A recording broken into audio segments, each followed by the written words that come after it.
ताई काय बोलतीये? उद्या दीपू आणि पिऊकडून मागील का त्यांची मामी? आणि तुला पाहिजेच असले तर मी देईल. तिचं भाडं तिच्याचमुळे शिकलो आहे आणि पास झालो आहे. काही दिलं नाही तिला. वाटलंच फी समजेल ती. सांगायचं नव्हतं, पण सांगते. हिचा आईचा सासऱ्याने तिच्या आईकडून मला सांगवलंय, ठेवू नको म्हणून. आधार दिला तर इथेच राहील. सोडली वाऱ्यावर तर परत जाईल. शहाणी नको हो. वाऱ्यावर तेव्हा सुटेल जेव्हा तिचा मामा नसेल या जगात. तिचा मामा असेपर्यंत लोक काही बोलो. तिच्या आईशी बोला आधी. तिच्या आईने ठणकावून सांगितलंय. आधीच आपल्याला वाईट समजतात, पाण्यात पाहता मला. अशी म्हैस पाण्यात असते कशाला? वाईट वाटून देते. तू पाण्यात तरी थंड राहशील. आग ओकात राहते नाही. मामी रागात मामाकडे पाहत होती, जशी खाऊन जाईली. मी? मामा, नको मला कोणाचे उपकार. आई नाही म्हणते नको करा मदत तुम्ही.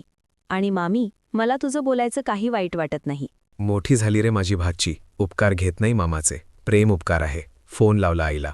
स्वाती, काय लावलाय? मुलगी आहे ना तुझी. काय मूर्खासारखं वागते आहे ती? तिला काय हॉस म्हणून आली आहे तुमच्याकडे? तुमच्यासारखे आईवडील आहेत म्हणून मुली सहन करतात. आणि मी तुला सांगायला फोन केलाय. इथे येणारे माझ्या लाचीला. मला जगाची नाही, माझ्या भाचीची चिंता आहे. तू आधार द्यायला पाहिजे होता, पण तुझ्या समस्या आहे, समजू शकतो. आई स्वतःच्या हातातला फोन बाबांकडे दिला. मामानं ठणकावून बाबांनाही सांगितलं, तुम्हाला माझ्याशी संबंध नाही ठेवायचे तर नको ठेवा, पण मुलीला मी एकटं नाही सोडणार. माझी ही मुलगी आहे. पण लक्ष ठेवशील माझी मुलीकडे?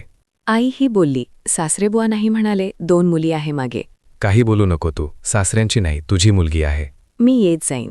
तुला कोणी नाही म्हटलंय. नाजोबांचा आवाज आला. गेली तर लक्षात ठेव, 2ही मुली घेऊन जाशील. आणि मुलगा? मामाला राग आला आणि बोलला, पण आईने फोन बंद करून टाकला.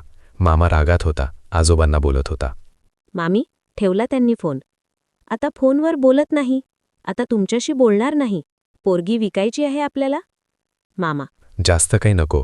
3 वर्षाची पोरगी नाही तुझी आणि विकायची काय म्हणतीये? लाईन लागेल माझ्या मुलीसाठी. पिहू, बाबा कुणाला द्याल? चांगला पाहाल. लाईनीत तर कोणीही लागतं, पण लग्नानंतर वाईट वागता बाबा. काहीही बोलता. पाहते आहे मी. चांगलं पाहाल नको. नंतर त्रास तुम्हालाही आणि मलाही. मी, मामा, ही आजीबाई कशी बोलते? कोण शिकवतं तिला? मामा, राहायचं आहे ना इथं? ज्या गोष्टींना वाद होता ते प्रश्न करत जाऊ नको. जा, मस्त खा आणि पी. नाही दिलं तर मला सांग. हगं ते माग. मामीच्या चेहऱ्यावरून दिसत होतं तिला राग आला आहे. मी, मामा, नको उपकार मामा, जाऊ देशील. मनोज,